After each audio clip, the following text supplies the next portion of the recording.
All right. I've been a fan of DC Comics ever since around 2016 with the DC Rebirth one shot. And even when I read that one shot, even though I didn't have any sort of history with most of these characters or at least their iteration in the comics, I knew that these characters were really important. And that's kind of the vibe I get with this new DC all in one shot. Now, again, I've been a fan for like 2016, almost 10 years, but it's kind of been an on and off scenario. I could have had a lot of times where I just like left entirely, but I decided to come back.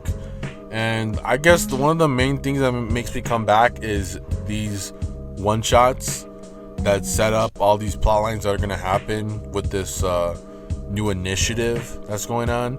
And then I'm like, okay, I might as well check out this plot line, see it to the end. One thing I will say about DC is that, or something I guess something they've been doing better at, is keeping the plot lines consistent.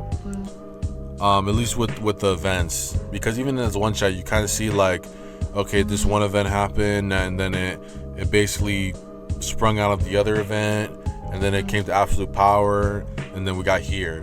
Now, Absolute Power #4 came out this week too, and I read that one, but I didn't read the whole series just because it wasn't really interesting to me, and the Mark Waid stuff, the stuff he's been writing has been pretty mediocre, in my opinion.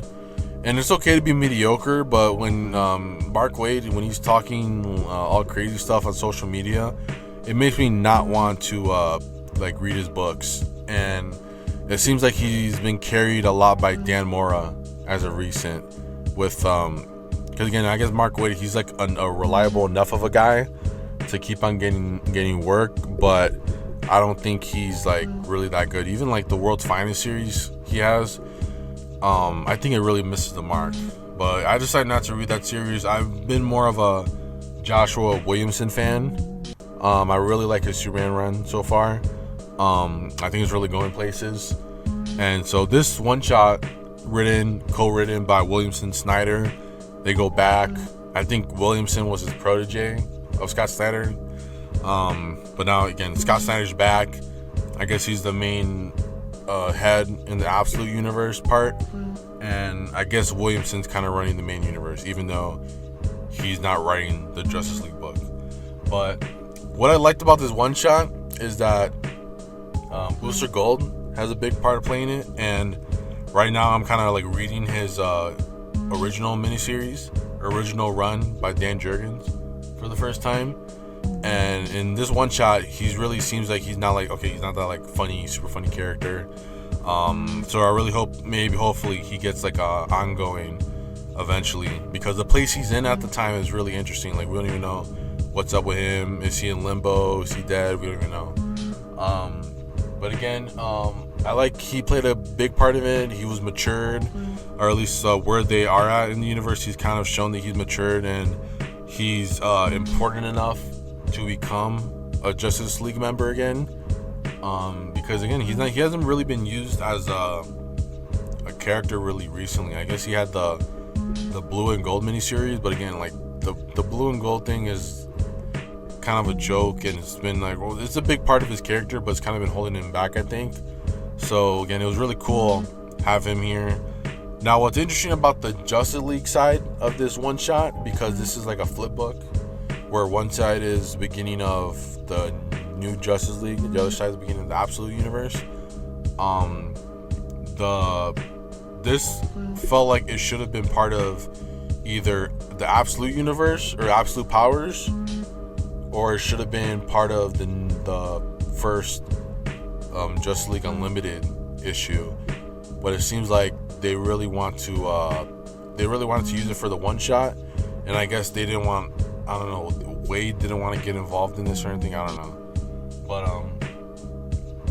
honestly, this one shot works better at like setting up the plot line to the Absolute Universe than it does to get people, or at least I don't know, readers invested in the regular universe. Because again, the regular universe, all it seems like is going to happen is that the books people like, they're going to keep on staying. Williamson's going to stay on Superman. Wade's gonna get on JLU, but all they're doing, they're just switching writers. So the main universe is just gonna keep on going, but the absolute universe, that's the one they're really trying to sell people on. And I think it's funny that the creation of this universe kind of parallels the Ultimate Universe, or at least the current one. But they're able to break it down in a way more like faster way. Because basically what happens is that Darkseid, I guess he comes back and he realizes that him existing is always going to require him to reach his end. So he basically decided that his end will create a new universe. So he's finally going to end himself. That part of it, like when I read it, I thought it was cool, but now I'm kind of thinking about it, I'm like, it's kind of weird. But again, it's still kind of interesting because it parallels the new Ultimate Universe, which has the Maker, even though he's still alive, he kind of creates this new Ultimate Universe, and Darkseid creates this one. Even though it kind of sounds like this universe would have made more sense if it was just in the Dark Multiverse. I don't think it really exists anymore, but it would have made a lot more sense if it was like somewhere around there. Because again, this Darkseid thing, this whole plotline with Darkseid in this one shot, it just exists to say, okay, because Darkseid, he's not even like the god of this universe for all we know. He's just like the creator. But because he's the creator of this new universe, that's the reason Wonder Woman has tattoos, Superman, he's like more alien. That's why Bruce Wayne doesn't have money and all this stuff. But it's interesting. I think again, these one shots, they do a better job at kind of getting people invested back into the universe. Because when I was reading it, it was probably the most interesting DC comic I read in a while. But again, I've kind of been like ignoring it because all these events have been kind of destroying like my investment in it. But seeing that we're getting back on track, but also at the same time, we're just gonna keep on getting the regular DCU stuff, and maybe Absolute Batman's gonna be good, but we'll see.